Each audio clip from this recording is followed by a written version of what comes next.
तो मेरे प्यारे स्टूडेंट, आज जो है मैं बताने वाला हूँ आप लोगों को क्लास 12 का वो मोस्ट इंपोर्टेंट केमिस्ट्री ऑब्जेक्टिव जो आपके एग्जाम के हॉल के शहरों में यही सब रहता है। और मेरे प्यारे स्टूडेंट, यदि फाइनल एग्जाम में अगर बैठेंगे आप लोग तो यही सब क्वेश्चन आप लोगों को देखने को मिलेगा। यदि आप लोग अच्छी तरह से समझना चाहते हैं तो इस वीडियो से पूरा पूरा बने रहे, क्योंकि यही सब क्वेश्चन आपको एग्जाम में आता है। तो चलिए मेरे प्यारे स्टूडेंट, एकदम गर्दा मचा देने वाली सेशन है। आप लोगों को केवल अंत तक बने रहना है, ठीक है ना। अंत तक बने रहिएगा, गर्दा उड़ा दीजिएगा। क्या करें, निम्नलिखित में से कौन विद्युत का सुचालक है? तो मेरे प्यारे स्टूडेंट, विद्युत का सुचालक कौन है सो पूछ रहा है। तो यहाँ पर ध्यान देंगे कि मैग्नीशियम धातु है, कॉपर धातु है और जर्मेनियम उप धातु है ना। तो इनमें से जो है विद्युत का जो सुचालक, इसमें जो कौन सा हो जाएगा सुचालक, कौन सा हो जाएगा? ये कॉपर भी है ना, कॉपर हो जाएगा। और मैग्नीशियम भी हो जाता है और ये भी हो जाता है, यानी कि ऑप्शन नंबर डी चला जाएगा। ऑप्शन नंबर डी चला जाएगा, ठीक है ना। अब आए क्या कर रहा है मेरे डियर स्टूडेंट, आगे कह रहा है आप लोगों को 2 नंबर क्वेश्चन कि निम्नलिखित में कौन अर्धचालक है? तो अर्धचालक कौन होता है? सिलिकॉन और जर्मेनियम जो होता है अर्धचालक होता है। ऑप्शन नंबर ए हो जाएगा, ठीक है ना। अर्धचालक यानी सेमीकंडक्टर। सेमीकंडक्टर कौन होता है तो वो समझ गए आप लोग। आगे क्या कर रहा है मेरे डियर, कह रहा है 3 नंबर में कि निम्न में से कौन सी सांद्रता इकाई ताप पर निर्भर नहीं करता है? तो देखिए, ताप पर निर्भर नहीं करता या ताप का प्रभाव उस पर नहीं पड़ता, यानी कि ताप का प्रभाव नहीं पड़ेगा, तो वो होता है आप लोगों को मोलालता। याद रखेंगे, मोलालता और मोल प्रभाज, और मोल प्रभाज ये दोनों होता है, याद रखेंगे। तो यहाँ ऑप्शन के अनुसार जो है इसमें कौन सा हो जाएगा? मोलालता हो जाएगा। अब आगे चलते हैं मेरे प्यारे स्टूडेंट, आगे देखेंगे हम लोग क्या कर रहा है। सोडा वाटर क्या कर रहा है? सोडा वाटर क्या है? तो जल में कार्बन डाइऑक्साइड, ठीक है ना। जल में H2+ CO है ना, CO2, ये दोनों हो जाएगा। जल में कार्बन डाइऑक्साइड का विलयन जो होता है सोडा वाटर का सूत्र होता है। या कोल्ड ड्रिंक्स में आप लोगों को कार्बन डाइऑक्साइड पर सील्ड किया जाता है उच्च दाब पर। आगे क्या कर रहा है मेरे डियर स्टूडेंट, यहाँ पर ध्यान देंगे, हम इधर हो जाते हैं जिससे आप लोगों को समझने में ज्यादा फायदा होगा। कह रहा है लोहे को जंग लगने से बचाने के लिए निम्नलिखित में किसका प्रयोग किया जाता है? तो वो क्या हो जाता है? ऑप्शन नंबर सी हो जाएगा, लेड है ना, टेट्रा ऑक्साइड। आगे चलते हैं, नेक्स्ट क्या कर रहा है मेरे डियर स्टूडेंट, अगला क्वेश्चन देखेंगे। यहाँ पे क्या कर रहा है, अगला कर रहा है कि लोहे पर जंग लगने से निम्नलिखित में कौन आवश्यक है जंग लगने के लिए? तो लोहा पर सूखा हुआ वायु में नहीं लगता है, नमी वाला में जहाँ पर पानी की मात्रा हो, तो वो क्या हो जाएगा? आर्द्र वायु। आर्द्र वायु मतलब क्या होता है? नमी वाला, है ना, नमी वाला हो जाता है। चलिए आगे बढ़ते हैं। आगे क्या कर रहा है मेरे प्यारे स्टूडेंट, अगला क्वेश्चन कर रहा है आप लोगों को 7 नंबर क्वेश्चन कि निम्न में से सबसे प्रबल ऑक्सीकारक कौन है? तो वर्ग 17 के तत्व याद रखेंगे, फ्लोरीन, फ्लोरीन, ब्रोमीन और आयोडीन। सबसे ज्यादा ऑक्सीकारक फ्लोरीन होता है, सबसे ज्यादा अम्लीय आयोडीन होता है। तो ऑक्सीकारक सबसे ज्यादा कौन हो गया? फ्लोरीन हो गया। यहाँ से आप लोगों को डायरेक्ट क्वेश्चन एग्जाम में बनता है, आप लोगों को केवल इस वीडियो से एकदम बने रहना है मेरे प्यारे स्टूडेंट। यहाँ पर ध्यान देना है, 8 नंबर में धात्विक बंधन इनमें से किसमें पाया जाता है? देखिए, धात्विक बंधन धातु में पाया जाता है। जैसे आप लोगों को कॉपर हो गया, सोना हो गया, चांदी हो गया, ठीक है ना। चांदी, सोना, प्लेटिनम, ये सभी चीज हो गया। अधातु क्या होता है? अधातु जो होता है आणविक क्रिस्टल दर्शाता है। कौन सा क्रिस्टल? आणविक। जैसे C6H12O6 ग्लूकोज का हो गया, है ना। यूरिया का हो जाएगा NH2CO NH2। ये सभी चीजें जो है, चीनी हो जाएगा C12H22O11, है ना, याद रखेंगे। ये सभी अधात्विक है। साधारण नमक क्या है? तो आयनिक क्रिस्टल है जिसका सूत्र होता है NaCl। आयनिक क्रिस्टल जो प्लस और माइनस में टूटेगा। अब बात हो गया जल क्या है? तो जल आणविक क्रिस्टल है। आगे देखिए, आगे क्या कर रहा है मेरे डियर स्टूडेंट, अगला क्वेश्चन क्या कर रहा है 9 नंबर में। 9 नंबर में क्या कर रहा है मेरे प्यारे स्टूडेंट कि निम्न में से कौन सीनेबार है? सीनेबार मतलब पराकायस्क होता है। किसका अयस्क होता है? पराकायस्क होता है, जो HgS होता है। और ये गैलेना है, सीसा का अयस्क है, इसको हम लोग कहते हैं गैलेना, ठीक है ना। और इसको कहते हैं सीनेबार, ये पराकायस्क है। सल्फाइड अयस्क है, जितने भी सल्फाइड अयस्क होंगे उनको फेन उत्प्लावन विधि से सांदित किया जाता है, ठीक है। आगे चलते हैं, आगे क्या कर रहा है मेरे डियर स्टूडेंट, अगला क्वेश्चन कह रहा है 10 नंबर में ऑक्सीजन के बाह्य कक्षा का इलेक्ट्रॉनिक विन्यास क्या होता है? तो ऑक्सीजन के परमाणु संख्या 8 होता है, इसका विन्यास निकालेंगे 1s2 2s2 2p, है ना, 4, है ना, 8 होता है। तो बाह्यतम कक्षा दूसरा हो गया, तो दूसरा में है, यानी कि आपको 2s2 2p4 2s2 2p4 होगा, जो कि यहाँ पर आप लोगों को 4 देना था तो 2 दे दिया है। ऑप्शन नंबर ए कर दीजिएगा, ठीक है ना, ए कर दीजिएगा। हम जो है पूरा कॉन्सेप्ट आप लोग को बताएंगे तो आप लोगों को पूरा समझ में आएंगे, है ना। चलिए मेरे प्यारे स्टूडेंट, क्या करा है, मैग्नीशियम धातु के बाह्यतम कक्षा में पाए जाने वाला इलेक्ट्रॉन की संख्या कितना है। तो मैग्नीशियम के बाह्यतम कक्षा में, तो मैग्नीशियम वर्ग 2 के तत्व है, नहीं तो चलिए मैग्नीशियम का भी इलेक्ट्रॉनिक विन्यास निकाल लीजिए। परमाणु संख्या 12 होता है, 1s2 2s2 2p6 और 3s2, यानी कि 12 हो गया। बाह्यतम कक्षा में कितना इलेक्ट्रॉन, 2 है, यानी कि 2 हो जाएगा, ठीक है, 2 हो जाएगा मेरे प्यारे स्टूडेंट। कहीं पर भी दिक्कत होता है कमेंट बॉक्स में कमेंट कीजिए, और मैं गारंटी देता हूं अगर आप लोग जो है, यदि जो भी प्यारे स्टूडेंट अभी तक पीडीएफ नोट्स नहीं लिए हो, तो मैं गारंटी देता हूं आप लोग को 400 से लेकर के 450 नंबर एकदम झुकेगा नहीं, गारंटी एकदम 100% पूरा का पूरा क्वेश्चन एकदम लड़ेगा। और जिसमें आप लोग को सब्जेक्टिव ऑब्जेक्टिव सभी रहेगा। अगर आप लोग को लेना है मेरे प्यारे स्टूडेंट, तो इस नंबर से कांटेक्ट कर लीजिए, और जितना जल्द हो सके उतना जल्द ले लीजिए। गारंटी एकदम एक, अगर आप लोग 3 से 4 बार नहीं रट लिए तो फिर बेकार है। 100 सब्जेक्टिव रहेगा, 400 ऑब्जेक्टिव रहेगा, इतना ही में से आपको गारंटी देता हूँ पूरा पूरा लगेगा एकदम, ठीक है ना। यही नंबर है, और अभी आप लोग को ऑफर में चल रहा है 399, ठीक है ना, यानी कि आप लोग को 599 से हटा करके 399 कर दिया गया है। सब्जेक्टिव ऑब्जेक्टिव टोटल रहेगा ऑल टू ऑल सब्जेक्ट का। चलिए आगे बढ़ते हैं, क्या हो जाएगा, पी ऑर्बिटल का आकार कैसा होता है, तो याद रखेंगे, पी का डंबल होता है, एस का गोलाकार होता है, और डी का डंबल डबल होता है, ठीक है ना, डी का डबल डंबल याद रखेंगे। सभी मैं बता दिया हूँ, इनमें से कोई क्वेश्चन इस बार पूछ लिया जाएगा। चलिए आगे बढ़ते हैं। आगे क्या कर रहा है मेरे डियर स्टूडेंट, अगला क्वेश्चन कर रहा है कि निम्नलिखित में किसे कास्टिक सोडा कहा जाता है। तो वो हो गया आप लोगों को NaOH, NaOH को कास्टिक सोडा कहा जाता है। ऑप्शन नंबर ये हो गया, ठीक है ना। चलिए आगे बढ़ते हैं। आगे क्या कर रहा है मेरे डियर स्टूडेंट, अगला क्वेश्चन, पोटास एलम है, तो द्विक लवण है, क्या होता है पोटास एलम, यानी कि फिटकारी। तो साधारण यौगिक तो नहीं, युग्म या कहे या द्विक कहे, युग्म या द्विक एक के होता है, ठीक है ना, द्विक या द्वियौगिक एक ही होता है। चलिए आगे बढ़ते हैं। आगे क्या कर रहा है मेरे डियर स्टूडेंट, क्या कर रहा है, हीरा में कार्बन परमाणु के प्रसंकर क्या, हीरा क्या है, तो हीरा एक सहसंयोजक क्रिस्टल है मेरे प्यारे स्टूडेंट, और सहसंयोजक क्रिस्टल के साथ साथ हीरा जो है sp3 प्रसंकरण दर्शाता है, जबकि ग्रेफाइट भी सहसंयोजक क्रिस्टल लेकिन sp2, क्यों, क्योंकि इसमें मुक्त इलेक्ट्रॉन के कारण। यहाँ पर हीरा हो जाएगा sp3, और वही मीथेन पूछेगा तो sp3 बताइएगा, ठीक है ना, मीथेन भी पूछेगा sp3, और ईथर भी पूछेगा तो sp3 मारिएगा। चलिए आगे बढ़ते हैं, चलिए आगे बढ़ते हैं। हाँ देखिए क्या कर रहा है मेरे डियर स्टूडेंट, कह रहा है कि यौगिक का सूत्र है, तो ये जो है बेंजीन है, बेंजीन है, और OH लग गया तो फिनॉल हो जाएगा, क्या हो जाएगा, फिनॉल, फिनॉल हो जाएगा, ठीक है ना। बेंजीन का सूत्र पूछेगा तो C6H6, ठीक है, C6H6। आगे चलते आगे देखते हैं मेरे प्यारे स्टूडेंट, अगला क्वेश्चन क्या कर रहा है, अगला कह रहा है कि बेंजीन में पाई बॉन्डों की संख्या है कितना है। तो बेंजीन को हम लोग इस तरह से तराशेंगे, ठीक है ना, बेंजीन को इस तरह से तराश देंगे, तो जितना डबल बॉन्ड उतना पाई बॉन्ड, तो 1 pi bond, 2 pi bond, 3 pi bond, यानी कि 3 पाई बॉन्ड हो जाएगा, ठीक है ना। बेंजीन में कितना पाई बॉन्ड, तो 3 पाई बॉन्ड, ऑप्शन नंबर ये हो जाएगा। अब बेंजीन का है या फिनॉल का है या एनिलीन का है, तीनों में 3 पाई बॉन्ड याद रखेंगे, एकदम पूछेगा ही पूछेगा। आगे क्या कर रहा है, उजला एवं पीला फास्फोरस निम्न में क्या है, तो उजला एवं पीला फास्फोरस जो है अप्रूफ होता है, क्या होता है, अप्रूफ होता है। जैसे कार्बन का हीरा और ग्रेफाइट होता है अप्रूफ, ठीक है ना, वैसी फास्फोरस का उजला और पीला फास्फोरस।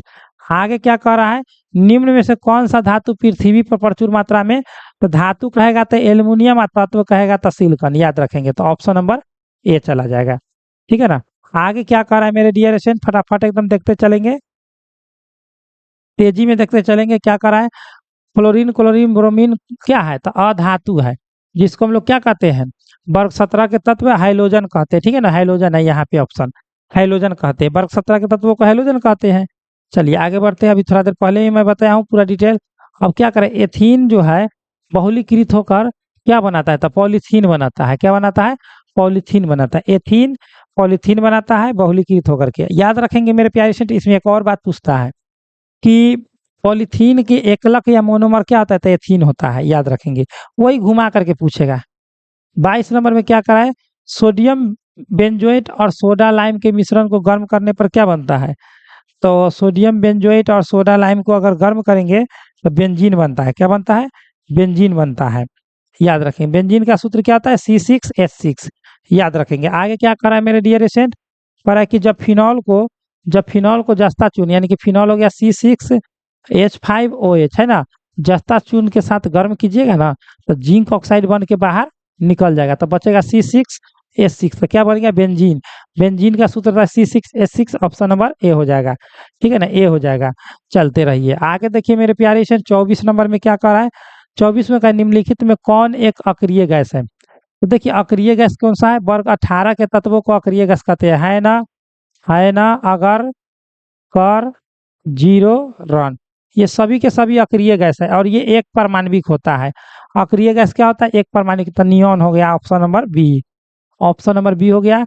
आगे देखते हैं क्या कह रहा है अगला क्वेश्चन। 25 में कह रहा है मेरे डियर स्टूडेंट, निम्न में से कौन बायोडिग्रेडेबल बहुलक है। तो बायोडिग्रेडेबल बहुलक जो होता है सेलुलोज भी होता है और PHB भी होता है और नाइलॉन 2 और नाइलॉन 6 भी होता है, याद रखेंगे। ये सभी चीजें बायोडिग्रेडेबल यानी कि जैव निम्नीकरणीय बहुलक होता है, ठीक है ना। चलिए आगे समझते हैं। आगे क्या कर रहा है, एल्डिहाइड के ऑक्सीकरण से क्या बनता है, देखिए CHO है ना, बॉन्ड, इसको ऑक्सीकृत कर देते हैं, एक ऑक्सीजन बढ़ जाएगा तो बॉन्ड COOH हो जाएगा, तो कार्बोक्सिलिक हो गया, क्या हो गया, कार्बोक्सिलिक अम्ल में बदल जाता है। क्या चीज में बदल जाता है, कार्बोक्सिलिक अम्ल में बदल जाता है ना। चलिए आगे बढ़ते हैं। 27 में क्या करा है कि इसका Fe का ऑक्सीकरण संख्या, तो Fe को हम लोग मानेंगे x, क्या मानेंगे x, प्लस H2O कितना है तो 5, 5 गुने 0, क्योंकि जल क्या है उदासीन 0, नाइट्रोसो क्या है तो उदासीन 0, प्लस में 1 गुने इसके भी 0 होता है और बराबर में SO4 पर -2 होता है, तो इस पर +2 का काम करेगा, तो बराबर में +2, तो x प्लस 0 बराबर +2, तो x बराबर के +2 हो जाएगा। ऑप्शन नंबर हो जाएगा आप लोगों को बी हो जाएगा, ठीक है। चलिए ऑप्शन नंबर बी हो जाएगा। आगे बढ़ते हैं मेरे डियर स्टूडेंट, आगे क्या कर रहा है, 28 नंबर में क्या कह रहा है कि निम्नलिखित में कौन एक चिलेटिंग लिगेंड है। तो चिलेटिंग लिगेंड कौन सा है, तो 1,2 एथिलीन डाइएमीन, तो 1,2 एथिलीन डाइएमीन चिलेटिंग लिगेंड कहलाता है, याद रखना है मेरे प्यारे स्टूडेंट। कहीं पर भी दिक्कत है आप लोग कांटेक्ट कीजिए, डिस्क्रिप्शन बॉक्स में कांटेक्ट नंबर दिया गया है। अब कह रहा है कि इसमें कोबाल्ट का ऑक्सीकरण संख्या क्या हो जाएगा, तो कोबाल्ट को हम लोग मानेंगे x, जिसका निकालना है, सो कितना है तो 3 है, 3 गुने और इस पर -2 होता है, तो -2 ब्रैकेट बंद बराबर में -3 दे दिया है, तो x माइनस के 6 बराबर -3, x बराबर -3 प्लस 6, इधर माइनस में तो इधर प्लस में, तो x बराबर +3 आया आंसर। यहाँ पर ऑप्शन नंबर आप लोगों को सी हो जाता है, ठीक है, एकदम क्लियर है। क्लियर करते चलिए आप लोग, देखिए ध्यान से क्या करा है, सो क्या करा है 30 नंबर में। 30 नंबर में क्या कहा, निम्न से कौन पहली संक्रमण श्रृंखला का तत्व नहीं है, संक्रमण श्रेणी के, तो वो चांदी है, क्योंकि प्रथम श्रृंखला में होता है स्कैंडियम 21 से लेकर के जिंक 30 तक होता है और चांदी का परमाणु संख्या 47 है, जो कि है ये नहीं है, याद रखेंगे। आगे चलते हैं, आगे क्या कर रहा है मेरे डियर स्टूडेंट, यहाँ पर ध्यान देना आप लोगों को। हाँ, इसमें कर रहा है ऑक्सीकरण संख्या कितना हो जाएगा, तो इसका होता है आप लोगों को x मानेंगे, निकेल का निकालना है, प्लस में ये 4 गो है, कितना है, हाँ यहाँ पर ब्रैकेट उल्टा दे दिया है, 4 गो है, गुने इसका पावर 0 होता है, उदासीन है, आप बराबर में पावर में इधर कुछ नहीं है तो 0 लिखेंगे, x बराबर डायरेक्ट 0 हो जाएगा, ऑप्शन नंबर ए हो जाएगा, ठीक है ना। हाँ, ये चतुष्फलकीय होता है, क्या होता है चतुष्फलकीय। आगे चलते हैं, क्या कर रहा है, कह रहा है कि जेनॉन टेट्राफ्लोराइड का आकार क्या होता है, वर्ग तलीय चाहे स्क्वायर प्लेनर, वर्ग तलीय या स्क्वायर प्लेनर, ठीक है ना, याद रखेंगे। आगे चलते 33 नंबर में, 33 में क्या का निम्नलिखित में कौन सा H2SO4 में घुलकर ओलियम देता है। तो देखिए ओलियम का सूत्र होता है H2S2O7, है ना, तो इसमें घुल कर कौन देता है, तो इसमें से H2SO4 को घटा लीजिए, वही देता है, तो वो कितना बच गया 3, एस से एगो, एस से एस कट गया, बात खत्म, तो SO3 कौन देता है, SO3 देता है, option number C, option number क्या हो गया, सी हो गया। आगे देखिए मेरे डियर स्टूडेंट क्या कर रहा है, सो 34 में फेन उत्प्लावन विधि से द्वारा किस प्रकार के अयस्कों का संधान किया जाता है, सल्फाइड अयस्क, जैसे मैं आप लोग को बताया था, सीनेवार है ना, गैलेना, सीनेवार पारा का, गैलेना सीसा का, कॉपर पैराइट है ना, कॉपर ग्लास हो गया, उसके बाद कॉपर पेराइट CuFeS2 हो गया, उसके बाद आप लोगों को आयरन पेराइट्स हो गया AfeS2 हो गया, आयरन पेराइट्स हो गया। इस तरह से बहुत सारा सल्फाइड अयस्क है, याद रखेंगे सल्फाइड अयस्कों का। आगे चलते हैं। लोहे का प्रमुख अयस्क कौन सा है, सो पूछ रहा है। तो लोहे का प्रमुख अयस्क कौन सा है? इनमें से सभी हो जाएगा एक तरह से, है ना, लेकिन एक सेकेंड, इनमें से सभी नहीं होगा।